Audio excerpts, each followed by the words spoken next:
No nosso último episódio, nós estávamos falando de pilhas, é isso? De como empilhar dados, é isso? E qual a serventia disso? Nós vimos que temos dados que nós empilhamos naturalmente, como no botão de voltar do histórico de navegadores, né? Oi. Professor? Oi. O senhor poderia dar só uma pautinha da primeira aula, porque eu faltei, só uma pequena revisão para me situar? O senhor poderia fazer isso? Sim, estou fazendo isso agora, enquanto você fala. Certo? Nós estamos falando de pilhas, tá certo? Ok. Então, o que é pilha? Pilha é como uma pilha de livros, né? Como uma pilha de pratos. Quando você empilha livros ou pratos, qual que é o mais acessível? É o livro do topo ou o prato do topo. A mesma coisa com dados, tá certo? Quando você empilha dados, qual é o dado que está mais acessível? Aquele do topo, aquele que foi colocado por último, assim como no caso dos livros, aquele que foi empilhado, que está no topo, é aquele que foi colocado por último, e, portanto, é aquele que está no topo. Tá certo? E como a gente vai fazer isso? A gente vai criar um vetor e vamos ter um inteiro associado a esse vetor que vai ficar contando as posições que estão ocupadas. Toda vez que a gente for inserir um elemento, a gente vai incrementar ele e colocar um elemento naquela posição, tá certo? Então ele vai começar fora, esse contador vai começar fora dos índices válidos, e à medida que ele é incrementado lá dentro do vetor, e vai colocando os elementos. E para remover, a gente reduz esse contador em uma posição. Observe que remover não significa apagar, significa retirar ele da pilha. A decisão de apagar ou não é algo dependente da aplicação, certo? É algo dependente da engenharia de software, não é algo dependente da decisão da estrutura de dados. A estrutura de dados especifica qual o comportamento necessário da estrutura. Esses outros comportamentos é dependente da decisão do seu software e, portanto, você é livre para implementar conforme a sua necessidade. Tá certo? A estrutura de dados não vai te obrigar, ela vai lhe deixar livre para fazer isso. Então, para você implementar uma pilha de estrutura de dados, você vai precisar de o quê? Aqui já estamos lidando com pseudocódigo. Na prova a gente vai ver o pseudocódigo, vai ver o código em Java. E na prova a gente aceita pseudocódigo, código e muitas outras coisas mais. Certo? Manuel Ferreira, deixa eu ficar aqui sua presença, Manuel, só um pouquinho. Não é...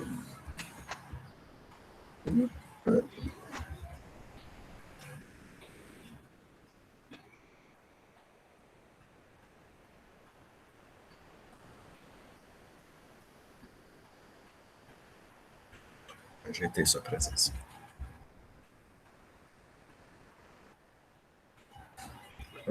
Estamos aqui. Então, nesse pseudocódigo, eu estou dizendo que minha estrutura de pilha, ela tem uma variável topo, que recebe inicialmente como um zero. Pessoal, não estou vendo igualdade, estou vendo uma seta.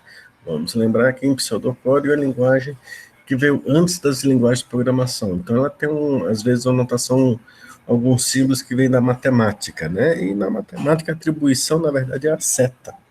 Né? O zero vai sendo jogado para a variável, né? Topo. Esse é o sentido, porque a igualdade na matemática ela é uma comparação, né? Ela é um sinal de afirmação, ela não é uma atribuição. A atribuição é você pegar um valor e colocar no endereço de memória. Isso na matemática o pessoal usa uma seta. Tá certo? No caso, a seta está dizendo que o zero vai ser empurrado, jogado para dentro do topo. Do mesmo jeito que o pseudocódigo, como é uma linguagem intermediária entre a linguagem falada, pensada e a linguagem de programação, eu posso usar o português. Então, eu estou dizendo que esse é um vetor com tamanho posições. Observe que aí eu estou usando português e não estou dizendo como isso vai ser implementado, porque isso independe da linguagem de programação. Só estou dizendo o que vai ser feito, não como, não o comando da linguagem em si. Certo? Em Python de um jeito, em Java de outro, em C++ de outro, em C de uma terceira maneira, em Ada de uma outra maneira, E assim em diante, né? Em escala de outra forma, cada linguagem tem sua maneira de definir isso, e aqui eu estou representando uma ideia independente de linguagem. Certo? Estão dando para acompanhar direitinho aqui o que eu estou falando?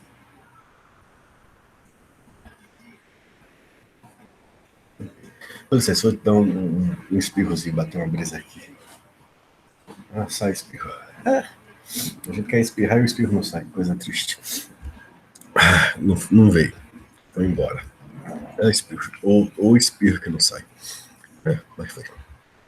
Então, eu vou ter uma função para saber se a pilha está vazia. Como é que faço isso? Eu olho a variável topo. Observe que essa linguagem pseudocódigo, eu posso começar ela contando do zero, mas ela nasceu num tempo que não se contava do zero, né? Eu até contei uma historinha para vocês na aula passada que as linguagens de programação não começaram a contar do zero, elas começaram a contar do zero a partir do momento em que uma dada estrutura de dados chamada tabela hash, né, que vocês conhecem como hash map ou map, tá certo? Ela surgiu e se tornou muito importante. E ela precisa que as coisas, que os arrays comecem a ser contados a partir do zero. Antes dela, a gente contava os arrays a partir do 1. Tá? Então, e eu vou precisar, embora eu possa contar a partir do zero, em alguns momentos o professor ainda vai cair nesse vício, porque se o professor ele programa em linguagem de programação moderna, certo? E aí, como ele programa em linguagem de programação moderna, ele também fica digitando a partir do zero. Então, eu também caio, como vocês caem, nessa história de o Wilson está presente, deixa eu marcar aqui a presença dele. Eu também caio nessa história de começar do zero e eu não me incomodo muito com isso. Eu só me incomodo com consistência. Se você começar a contar do zero, então todos os seus códigos têm que assumir que você está contando do zero. Se você começar a contar do 1, todos os seus códigos têm que contar do 1 dentro daquele problema. Tá? O que não dá é você fazer dentro de um mesmo código, tá certo? Dentro de um mesmo, digamos assim, eu vou falar o termo classe, mas não é só classe, vamos dizer assim, mas é que vocês conhecem pelo termo classe, vocês fazerem uma função começando a contar do zero e outra função começando assumindo que você conta do 1. Porque aí as coisas parecem que não estão se encaixando muito bem. Mas aí a gente também tem uma certa liberdade. Mas aqui, antigamente, as coisas assumiam que você começava a contar do 1, e eu vou precisar contar do 1 só até o fim da primeira unidade. Só para explicitar um fato importantíssimo, tá? Que talvez no futuro caia no esquecimento de muitos, mas que é importante, tá certo? Caso algum de vocês venha assumir alguma posição de chefia e um dado problema que pode incorrer em risco de vida caia na mão de vocês, certo? Então, como é um fato importante nesse sentido, eu vou ficar contando do 1 por um tempinho, só até o fim da primeira unidade, para destacar esse fato. Observe que é um fato importante, vidas dependem dele. Mesmo que vocês nunca se deparem, se um de vocês se deparar, ele pode salvar vidas. Tá certo? Então, o que acontece? Se não tem nada da pilha, o topo vai estar como 0. Se fosse em Java, seria como -1. E aí ele retornaria verdadeiro, está vazio. Se ele não caiu nesse se, ele retorna falso. Opa, deixa eu ver quem chegou. Fabrício. Tá certo, Vinícius. Assim que você chegar atrasado, você me dá um toque, porque eu tenho que marcar a presença de vocês. Tá? Mesma coisa com o Fabrício. Você tem que me dar um toque quando vocês chegam, para eu poder marcar a presença de vocês. Se vocês chegarem com 50 minutos atrás, eu tenho que marcar uma falta. Tá certo? É por isso que às vezes eu tenho que fazer a chamada em si, é por isso que a gente faz chamada a cada 50 minutos. Tá certo? Mas vamos continuar aqui. E a gente falou como é que a gente empilha. Em inglês, empilhar é push. Então, na versão original do empilhar, a gente incrementa o topo e coloca no vetor x no índice do topo. E o desempilhar, se Se a pilha não estiver vazia, se estiver vazia, você dá um underflow, que é um erro de tentar ter dados onde não tem dados. Você decrementa o topo e retorna a variável que estava no índice do topo. Observe que a variável não é apagada do array, certo? Ela só é apagada do array se a pessoa, se a aplicação, para onde você retornou esse topo, quiser que ela seja apagada. Ela só é apagada mesmo quando algo é empilhado de novo sobre ela. Tá? Então, quando você retorna esse topo, a aplicação que a recebe é responsável por guardar essa variável em um temporário ou em um outro objeto, tá certo? E cuidar disso. Bom, a gente também notou que tinha um problema quando se ficava cheio, né? E a gente tinha que redimensionar. E a gente viu que a gente criou essa função redimensiona, que cria um novo vetor com um novo tamanho e copiava os elementos do primeiro índice válido até o topo para esse temporário e depois atribuir esse temporário a meu vetor de pilha, certo? E aí a gente adequou a função de empilhar quando o topo, quando a gente fosse empilhar e o topo estivesse prestes a chegar no tamanho da pilha, a gente redimensionava para o dobro do tamanho. E alguém até brincou com a piada de política, vou fazer o upload daquela aula ainda. Perdoa aí minhas tarefas. Tem gente que tem uma situação de saúde em casa, alguém precisa fazer uma cirurgia, e aí a gente está tendo que se dividir com nossa tarefa, mas até esse fim de semana eu faço o upload da aula. E depois a gente continua com o código normal, incrementa o topo, e o topo recebe X. Tá certo? E se ficar muito cheio, a gente vai dobrando o tamanho, só que para não acontecer de repente a pilha começar a ser esvaziada demais, né? Porque as coisas acontecem.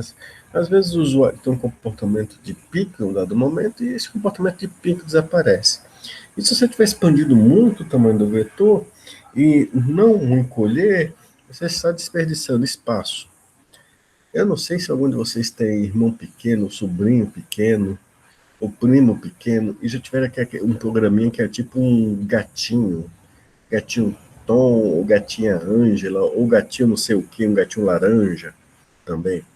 Às vezes é isso que acontece, ele começa a expandir memória, daqui a pouco parece que ele tomou conta do seu celular de toda a memória que está nele, por isso que eu não deixo nunca mais aquele gatinho entrar no celular. Ele é exterminado assim que ele entra.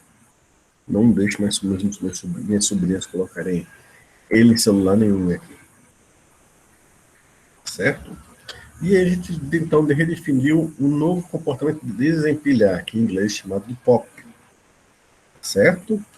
Observe, se vazia na dá o erro de underflow, retira o topo. Agora, quando você vai retornar, você coloca primeiro no objeto temporário, antigo topo. E se ainda há objetos na pilha, se o topo maior que zero, e topo ainda está ocupando, chegou a um quarto do tamanho atual, o que ele vai fazer? Redimensionar S para metade do tamanho. Observe que metade do tamanho é mais suficiente para guardar um quarto dos dados, um quarto do tamanho da pilha em dados. Então ele acomoda todos os dados ali e reduziu a metade o consumo de memória. E aí você economiza memória. Certo? Eu creio que chegamos até aqui na aula passada, não foi isso? Estamos todos na mesma página, né?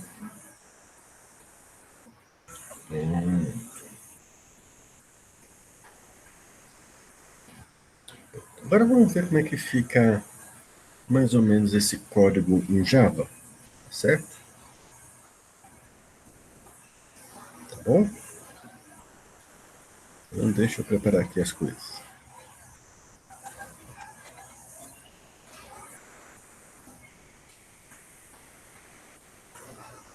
Eu iria mostrar em slide, mas acho que eu vou mostrar a aplicaçãozinha direto. Tá? É de livro, a gente depois vai adaptar ela para o nosso trabalho, que depois eu vou mandar ainda as aplicações.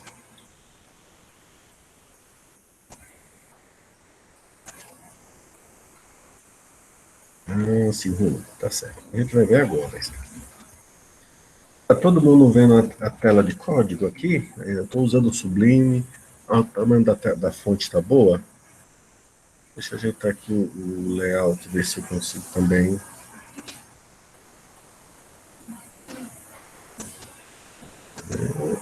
deixar aqui um neutro, assim, se melhora um pouco. Ficou melhor para ver, gente? Ficou, professor. Então, a primeira coisa que eu quero que vocês notem é que eu vou usar duas coisas aqui.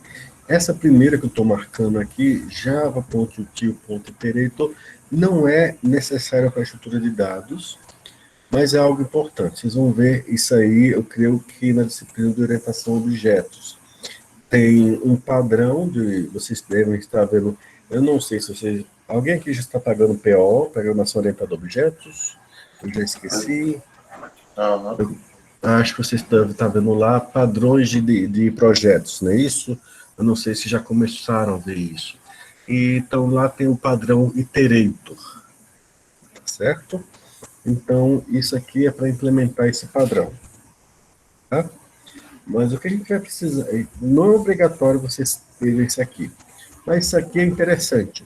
Você lembra que tinha um erro que era underflow, que era aquele erro de eu tirar elemento que não tinha?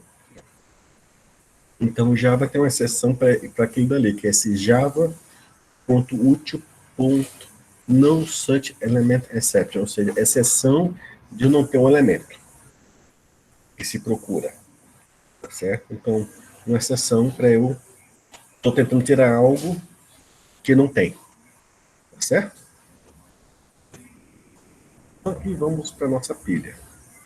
Tá? Esse código é tirado desse livro Algoritmos, que é aquele de capa vermelha que eu mostrei no slide da aula passada, que eu desenvolvi. Tá? Então, eu vou mostrar aqui já a primeira linha, public class resize array stack, ou seja, uma pilha de array que se redimensiona. E eu acho que eu estou mostrando aqui, acho que é uma novidade para a maioria, né? Vocês nunca viram isso logo depois de uma classe, né? Não é mesmo? Alguém que já viu esse trecho do código aqui que eu estou marcando? Se menor, algo dentro dele maior. Ainda não, professor. Bom, isso quer dizer o seguinte, eu vou usar um tipo de dado que eu não sei qual é ainda. Eu só vou ser informado que tipo de dado é esse quando eu for instanciar o seu objeto através do new. Vocês já usaram, obviamente, um array ou uma array list, obviamente, não já? Com certeza vocês já usaram isso. Ou imagino que a Ila já tenha usado. Então, quando vocês fazem, por exemplo, um array list de string, você não bota entre o símbolo maior e menor, menor e maior lá, o nome string?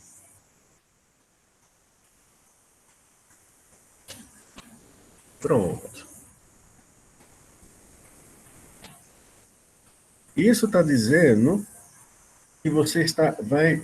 O que acontece? A pessoa, para implementar aquele array list, teve que fazer isso aqui. Isso está dizendo que eu vou enviar, da mesma forma que vocês enviaram pelo array list, aquele dizendo, informando, olha, esse array list vai usar um objeto tipo string ali dentro.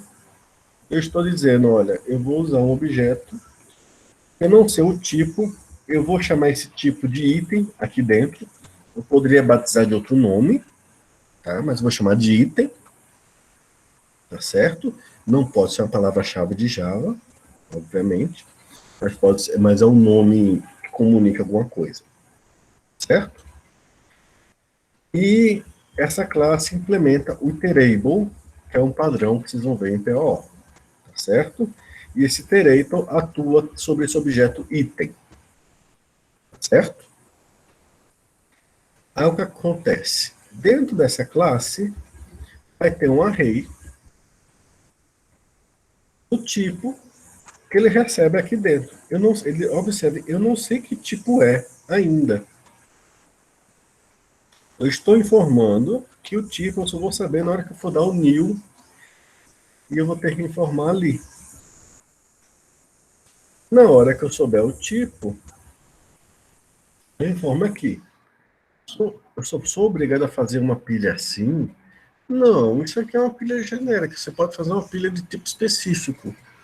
Por exemplo, você pode fazer uma pilha de inteiros, mas você não precisa botar isso. Você bota que é uma pilha, você tira esse símbolo maior, menor e item maior, tira esse iterable e você bota ali int, um vetor de int, e trabalha com uma pilha de inteiros ali, tá certo?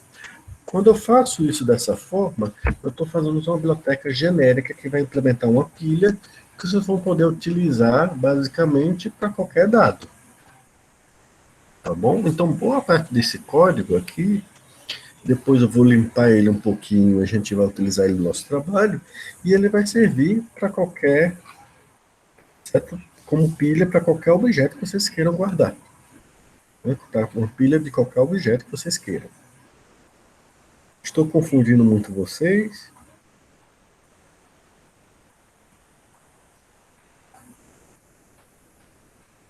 Não. Então eu vou seguir. Tá? E aqui tem um TN que vai ser o meu topo, que é o número de elementos na pilha. Tá bom? Então, eu não sei que tipo é o vetor A, que é o meu array. Tá? Então, na hora de eu fazer o meu construtor, como é que eu vou fazer ele se eu não sei o tipo? Olha só a manobra que a gente vai fazer. A, tá certo? Eu vou fazer um cast, um vetor do tipo item, mas eu vou dar um new do tipo object. Você se lembra que a classe object, acho que isso vocês devem ter ouvido, é a classe mãe de todas as classes, não é isso? Você deve lembrar que vocês podem atribuir um objeto da classe filha a um objeto de uma classe mãe, não podem? Né? Isso é possível. Então, o que acontece? Quando eu crio um objeto new object e eu faço um cast para o item, ele automaticamente vai converter, certo? Isso para algo do tipo que ele vai receber ali dentro. Tá bom? Então, mesmo que eu não saiba no primeiro momento qual o tipo de dado que eu receber, eu uso a classe object como se fosse um genérico para poder depois guardar o outro tipo. Tá bom? Como é que isso é possível? Vocês querem uma explicação disso? Rapidinho? Eu queria, professor. Ok. Sim, por favor, sim. O que acontece é o seguinte: os objetos, quando você cria um objeto, na verdade você está criando dois espaços de memória e não um, certo? É importante vocês entenderem isso. Um dos espaços de memória que você está criando está associado ao nome do objeto, mas ele não guarda os dados do objeto. O outro espaço de memória é onde estão os dados do objeto, certo? O espaço de memória que está associado ao nome, ele guarda o endereço do segundo espaço de memória. Tá bom? Esse é o truque. Entenderam? Desenhe, se vocês tiverem uma folha de papel, tá?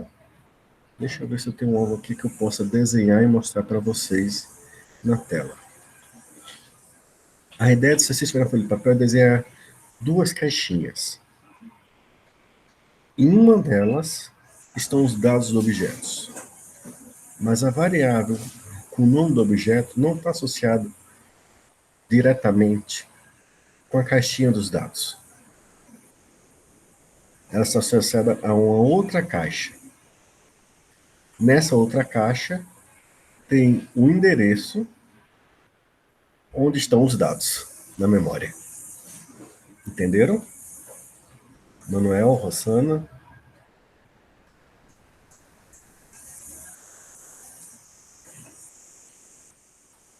É como se essa caixa com os dados fosse o mapa, vamos dizer assim, a coordenada onde estão os dados. O dado não está nela, mas ela está indicando aonde eles estão. Exatamente. E é assim que um objeto da classe mãe pode servir para guardar um objeto da classe filho. Tá certo? Na verdade, esse objeto guarda um pouco mais que só o endereço. Ele guarda o endereço e o tamanho da memória que o objeto ocupa ali. Tá certo? Por isso que quando, embora seja ele com objeto, que ele faz o cast, ele já tem um tipo. Então ele consegue guardar, sabe exatamente o tamanho que vai precisar ali, e aí ele guarda, ó, vai estar em tal local e ele ocupa tantos bytes. E aí ele se vira a partir daí. Tá certo? Tem um pouquinho mais de informação, mas é isso. Entenderam? Pronto. Sim, sim. E é por isso que quando você passa um objeto para uma função, você está passando o original. Porque, na verdade, você está passando o mapa. Você não está passando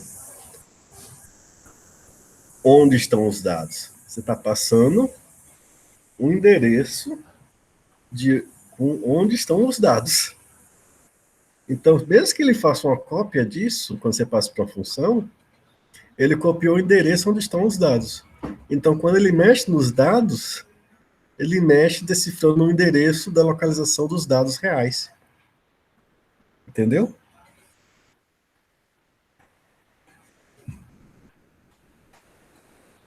Entendeu? Porque quando você passa um int, ele só cria uma caixinha associada com o nome, que é a caixinha onde está o dado.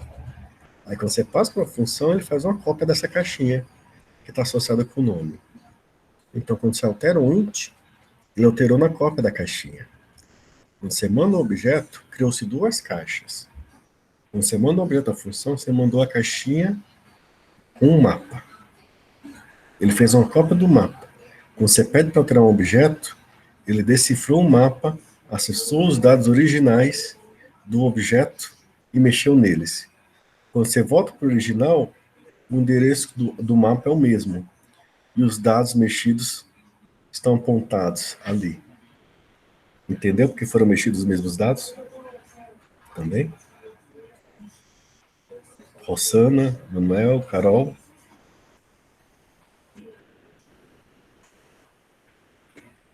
Sim. Entendeu, né?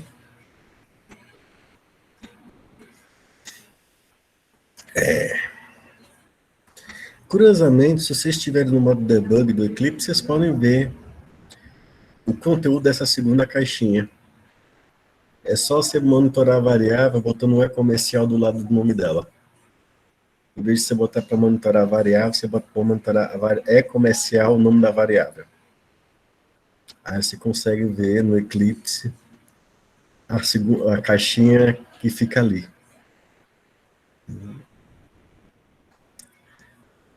Sabe como é que a gente chama essas variáveis quando se cria, na verdade, que na verdade elas apontam para onde estão os dados em si?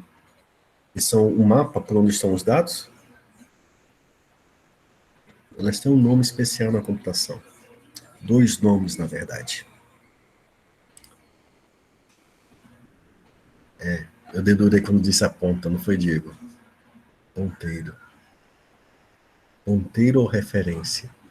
Por isso a gente diz passagem por referência. Ponteiro e referência são quase intercambiáveis. Esses dois termos, quase. Tem algumas diferenças entre eles, mas são muito intercambiáveis. Então, toda vez que vocês usam um new, vocês estão trabalhando com ponteiros, porque ele cria duas caixinhas. Uma com os dados, que não está associada com o nome da variável, tá? E a outra com o endereço dos dados, certo? Quando você atribui um objeto a outro, você está copiando um mapa de um objeto para o outro, não seus dados. Por isso que a cópia é rápida. Tá bom? Mas vamos voltar para o nosso código. Eu fervi a cabeça de alguém nesse processo, está todo mundo bem? Só para saber, porque Sempre que eu falo em ponteiro, eu já passei por. Eu acho que estou falando coisa simples e às vezes eu descubro que não estou falando coisa simples. Tá todo mundo bem? Eu acho que se eu reassistir a aula, eu vou entender um pouquinho melhor. Tá bom, tá bom. Esse fim de semana eu prometo que eu posto as aulas. Tá? Desculpe que a semana foi meio conturbada, mas eu Tudo posto bem, as tudo aulas. bem. Obrigada. Qualquer coisa a gente tira a dúvida segunda tarde, tá bom? Vamos lá para o código. Então eu crio aqui esse novo vetor, que aqui eu não vou dizer um tamanho, vou começar com 2, porque eu vou redimensionar. Então eu começo com 2 posições, eu vou dobrando o meu tamanho do array, tá certo? E eu faço um cast do tipo de dado que eu vou passar para ele depois. Bom, e aí acontece. O Leandro está vazio. Retorne n, que é a quantidade de dados na pilha, igual a zero. Está mais simples até que o seu código, né? Esse isEnt. Tamanho da pilha. Quantos elementos tem na pilha? Retorne n. Isso não estava no pseudocódigo. Você pode fazer mais coisas no pseudocódigo. O pseudocódigo é o mínimo para você ter um comportamento de pilha. Você pode botar mais coisas também. Não tem problema não. Redimensionar. Esse acerto, acho que não sei se todos viram, é uma função que só está funcionando se você tiver a capacidade de debug ativa. Ele verifica, né, se o debug, a função de capacidade de debug estiver ativa, se a capacidade é maior ou igual que n. Se sim, ele continua o código. Se não, ele exibe a mensagem do programador: olha, alguma coisa está acontecendo aqui, que ele para o código e diz: olha, capacidade está menor que n e você botou um assert aqui. Verifica o que está acontecendo. Tá certo? Mas isso só acontece se o debug estiver ativo. Se não estiver ativo, esse código não é nem testado na execução. Então, ele não vai para o código final do cliente. Tá bom? Eu acho que tanto o pessoal de Java, eu acho que o pessoal deve ter se mostrado isso, se não, o pessoal do engenharia de software vai martelar isso com bastante cuidado. Tem 3 disciplinas disso pela frente, então vocês têm tempo para ver isso. Mas aqui é na função de redimensiona. Então, cria um novo array do tipo que ele vai passar ali, né? Novamente, um objeto com a capacidade, observe que a capacidade está sendo recebida aqui como parâmetro. Observe que eu vou usar, eu vou chamar isso aqui de função ou de procedimento. Eu uso os termos meio que intercambiáveis, a rigor isso é um procedimento. Por que isso é um procedimento? Porque o tipo é void, funções se tornam tipos não void. Essa diferença de função e procedimento não tem nada a ver com orientação a objeto. Tá? Antes que alguém, professor de orientação a objeto, saia gritando por aí, essa é a diferença entre função e procedimentos. Funções retornam valores não void, procedimentos retornam void. Tá? Só que o pessoal da orientação a objeto chama tudo procedimento. Não, não é assim. Se você for para outra linguagem de programação, os termos são outros, mas essas duas definições permanecem independentes de paradigma. É para i de zero, i menor que n, mais, temporário i recebe a índice i, depois a recebe o temp. Certo? Aí você copiou todo mundo no resize. Push, né, em nosso empilhar. Se n foi igual ao tamanho do vetor, ou seja, se eu empilhei o suficiente para estar cheio, redimensione para o dobro do tamanho do vetor. Certo? A índice n recebe item. Certo? Eu podia ter escrito assim, podia fazer a índice n recebe item, depois n tá certo? Aliás, deixa eu até fazer isso aqui, que isso aqui é preferível a esse outro, sempre. Evite nos índices. Tá? E aí, pop, né? Se estiver vazio, dispare Professor, só uma dúvida, só recapitulando o item, porque aí não tem, não tô preso a nenhum tipo de formato, né? Pode ser qualquer formato, vai ser acrescentado, ele vai identificar isso depois.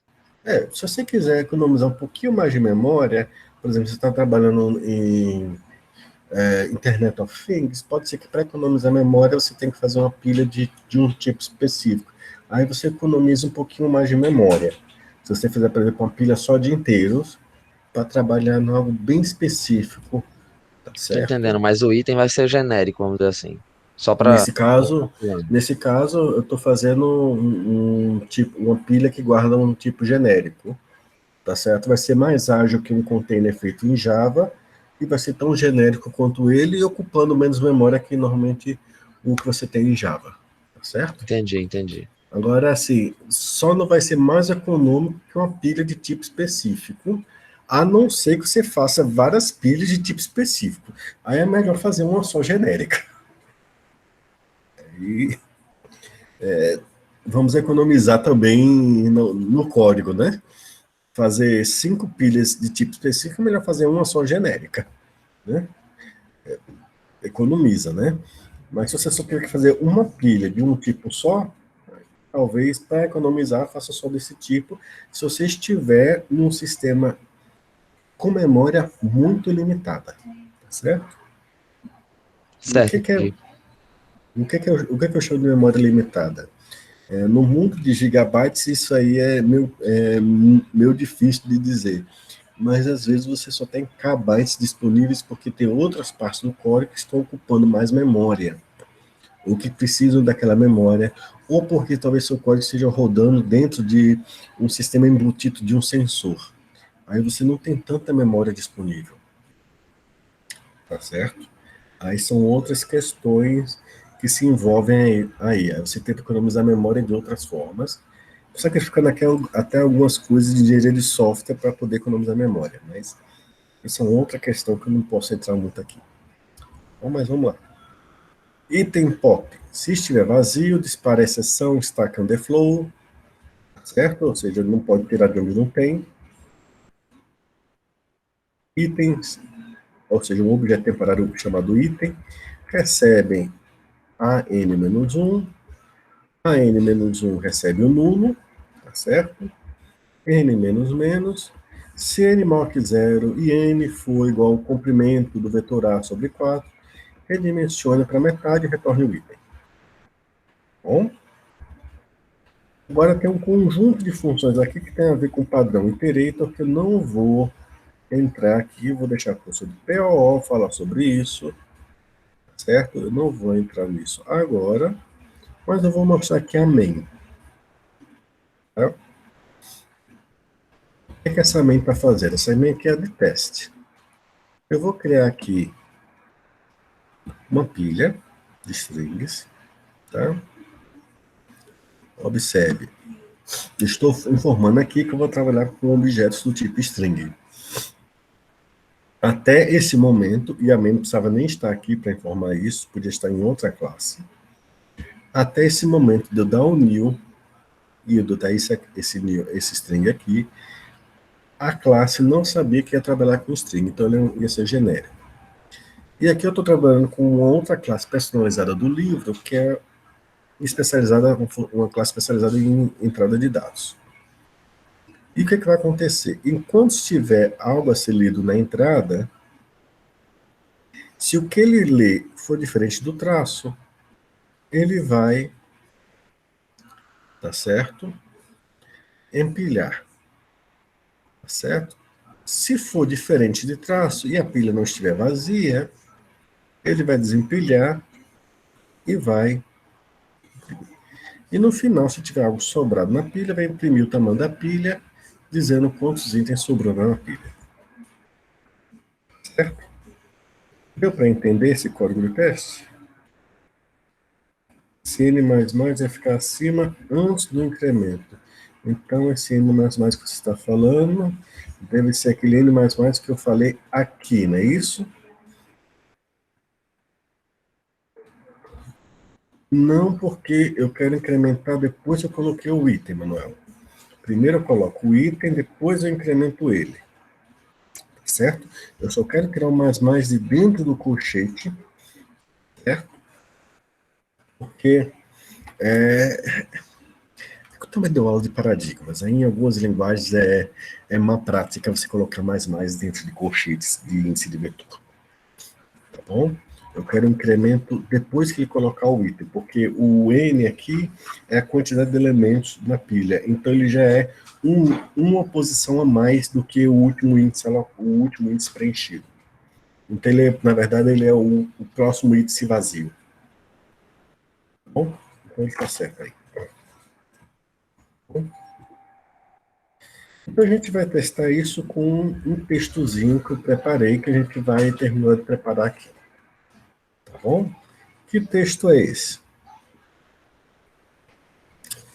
Bom, normalmente eu faço com o nome da turma, mas isso eu faço perguntando para a turma nomes e apelidos. Mas, assim, pela internet é mais difícil.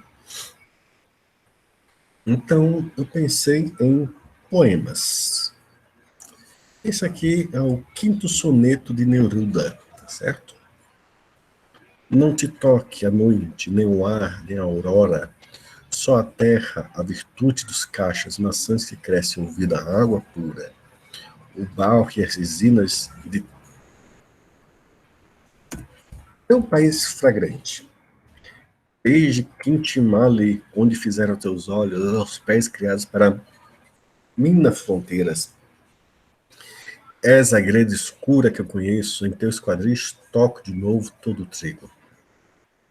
Talvez tu não saiba, Araucana, que quando, antes de amar-te, me esqueci de teus beijos, meu coração ficou recordando tua boca, e fui como ferido pelas ruas, até que compreendi que havia encontrado amor, meu território de beijos e vulcões. Eu só preciso agora botar os tracinhos, saber. Eu estou aceitando sugestões, que trecho vocês querem que eu desempilhe, tá?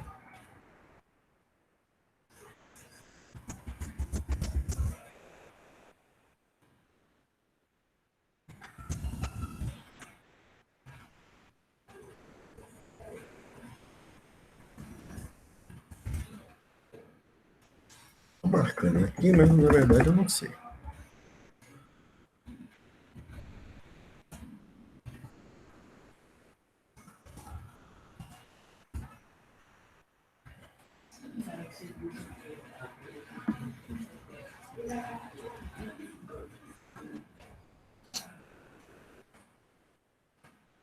Deixa eu...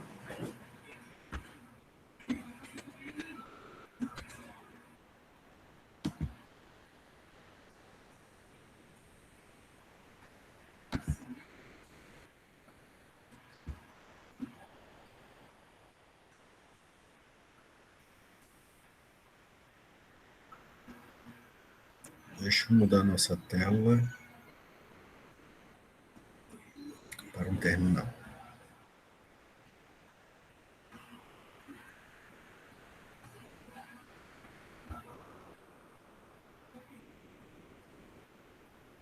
O tamanho da fonte terminal tá boa?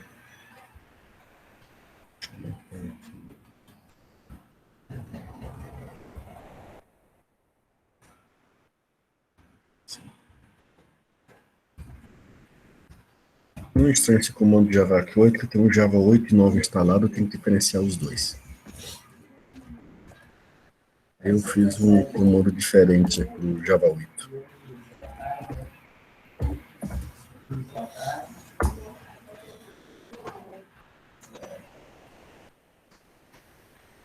Compilou, né?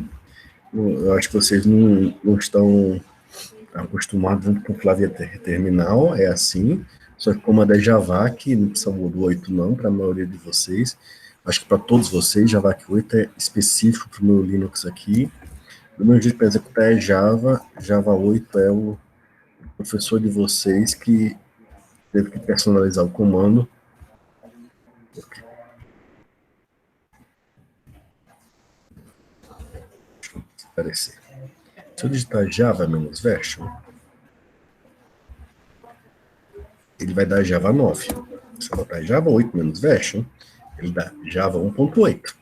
Entenderam a diferença? Então, só para eu esclarecer por que eu estou usando esse comando Java 8. E agora, deixa eu botar Neruda 5. Então,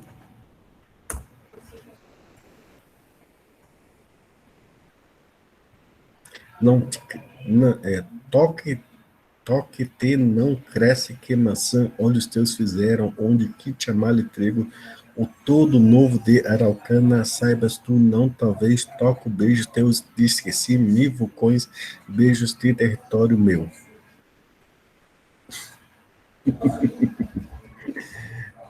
Fez algum sentido? Faz algum sentido? Não?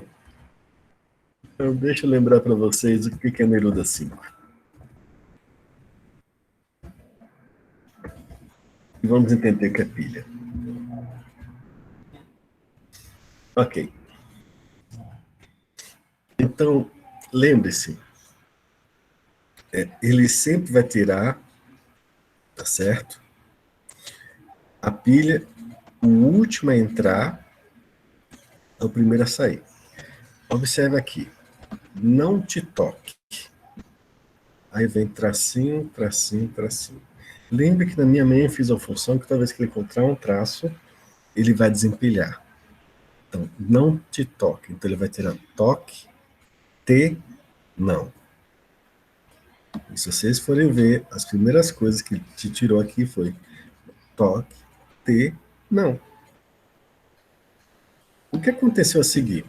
Ele empilhou a noite, nem o ar, nem a aurora, só a terra, as virtudes dos cachos, as maçãs que crescem. Aí, desempilhar, desempilhar, desempilhar.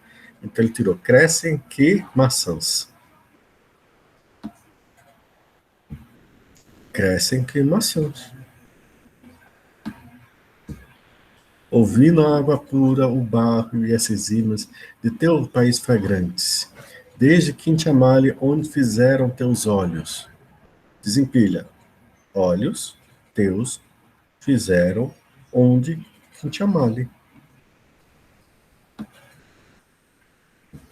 Olhos teus fizeram onde Quintiamale.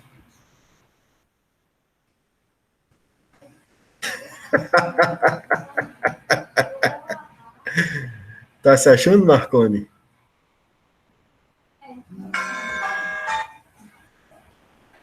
Deus é pai. Não, você tem que entender. Agora deu uma situada. Você tem que entender que a pilha, ela desempilha quando você manda desempilhar. Então, do começo, eu inseri não te toque e mandei desempilhar os três. Então, ele vai desempilhar toque, que foi o último a entrar, te, não. Faz sentido?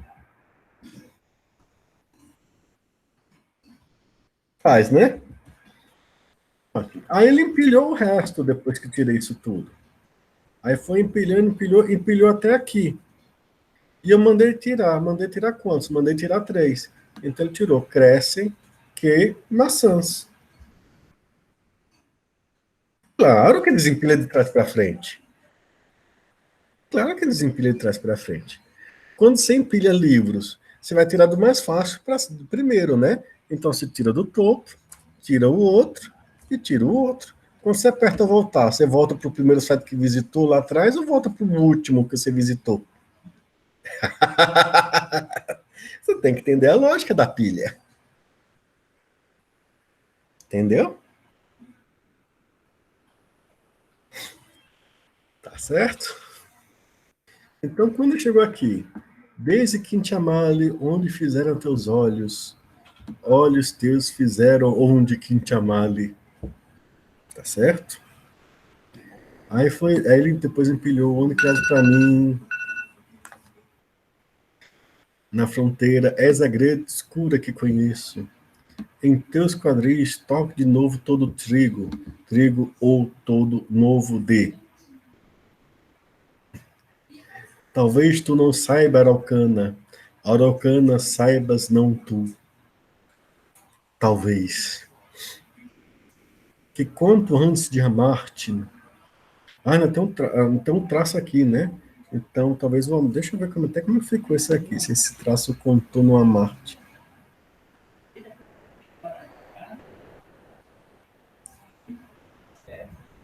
Aí chegou aqui, esqueci-me de teus beijos. Aí, beijos teus, esqueci-me, bagunçou geral. Mas é a questão da pilha, ela vai invertendo. Tá bom? Ela vai invertendo porque empilhou. E quando tira do que está mais no topo. Ela não segue a ordem que você colocou ali dentro. Ela segue a ordem reversa que você colocou ali dentro. E como você manda desempilhar e depois você empilha de novo, fica mais difícil você acompanhar a ordem dela. Tá bom, meus amigos? Mas deu para entender. Agora, dito isso tudo, deixa eu voltar aqui. Terminar. Mesmo que seja um pouco difícil acompanhar o efeito da pilha, esse código aqui, essa parte de criar o objeto, tá? A função vazio, o redimensionar, a empilhar e a desempilhar. Opa, puxei demais, perdoe, deixa eu subir aqui. E... deixa eu fazer devagarzinho. A função empilhar, a função desempilhar. Deixa eu ver, tá aqui para o código não sair voando aqui. Deu para acompanhar isso? Ô, Professor, Oi, diga. professor, Diga. Carol mandou uma mensagem aqui dizendo que na cidade dela, na verdade no apartamento dela, caiu energia. Aí ela saiu da classe. Não sei se o senhor percebeu. Ela pediu só para avisar. Tá certo. Tá bom. Obrigada. Eu vou fazer isso. Mas aí, diga, Manuel tá pedindo para fazer com o número inteiro, né? Tá bom, vamos preparar aqui. Vamos preparar o texto. E você, Gabriel? O que é que você quer? Ô, professor, esse código que o senhor escreveu em Java, no caso, foi de um dos livros que o senhor pegou ou foi escrito manual do senhor mesmo? Esse é de um dos livros, tá? Mas Qual aí a gente deles? é aquele de capa vermelha que está nos slides. Você vê que tem é aquele do Sedgwick, tem um nome diferente, o autor. Beleza. Mas o senhor vai colocar, porque o senhor disse que vai disponibilizar o vídeo. Aí o Sim, senhor tem sim, como esse fim de semana. disponibilizar a Esses página slides, também? eu Ou não? vou disponibilizar os slides com esse código, tá bom? Beleza, beleza. Tá bom? Aí vamos fazer, deixa eu preparar aqui um arquivo com inteiros, com o manual. Quer ver um exemplo, não é isso? Então deixa eu preparar aqui um rapidinho para ele. Aí depois de preparar aqui, a gente dá uma pausazinha, tá?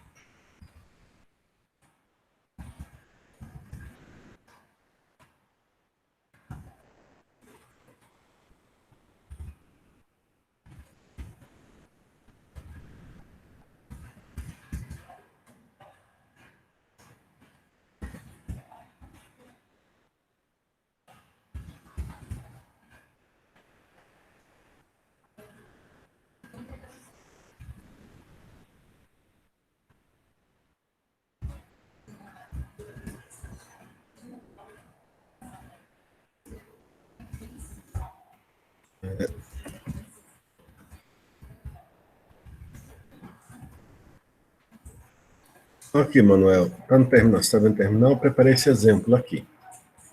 Ele vai empilhar o 45, vai remover, vai empilhar 23, 60, 98, vai desempilhar 2, depois 91, 64, 53, desempilhar 3, 77, 88, 22, desempilhar 2, empilhar esses 4 e desempilhar 3. Tá certo?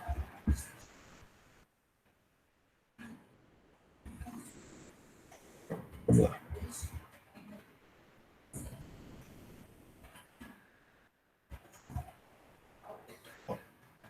Não mandei empilhar o 45, e mandei desempilhar, só tinha ele. Então ele saiu.